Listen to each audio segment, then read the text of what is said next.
اے ناشکره انسانه،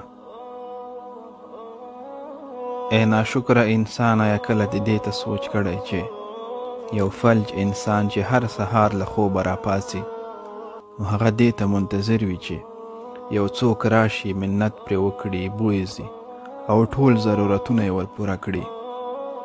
د دغه انسان یوازینۍ هیله پوهیږي څه شی دی؟ همدا چې فقط یو ځل وغواړي وګرځېږي او دغه ټول کارونه په خپله ترسره کړي. په سترګو ړوند او نابینا انسان چې کله سهار له خوبه راپاڅي نو له رڼا بلکل محروم وي، لمر نه ویني، سهار نه ویني او هر څه ورته تیاره ښکاري. پوهیږه یوازینی ارمان یې څه شی دی؟ یوازینی لوی ارمان یې دا وي چې خپل عزیزان وګوري، ځمکه، اسمان او د دې نړۍ ښایستونه وګوري او بس. په وجود ناروغ او د سرطان ناروغانو یوازینی ارمان دا وي چې له دردونو پرته، له دواګانو درملو پرته ژوند وکړي. په خوله ګونګ او په غوږونو کوڼ انسان یوازینی هیله دا وي چې خبرې وکړي او د نورو خبرې واوري.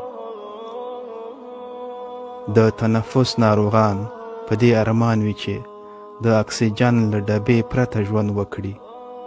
دغه راز معتاد ناروغان د یوې لحظې لپاره پاک ژوند ته هوسیږي.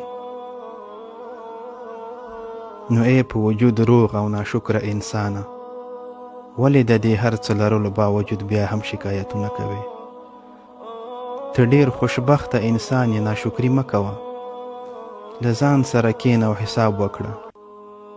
هر هغه څه چې لرې نعمت دی او هر هغه څه چې نه لرې والله تعالی نه دي درکړي حکمت دی. د هغو ټولو نعمتونو لپاره چې الله تعالی درکړي دي شکر ادا کړه او ناشکري مه کوه.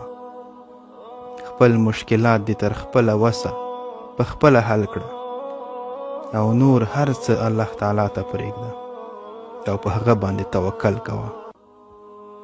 بې له شکه چې الله جل جلاله توکل کوونکو سره دی. السلام علیکم ورحمة الله وبرکاته.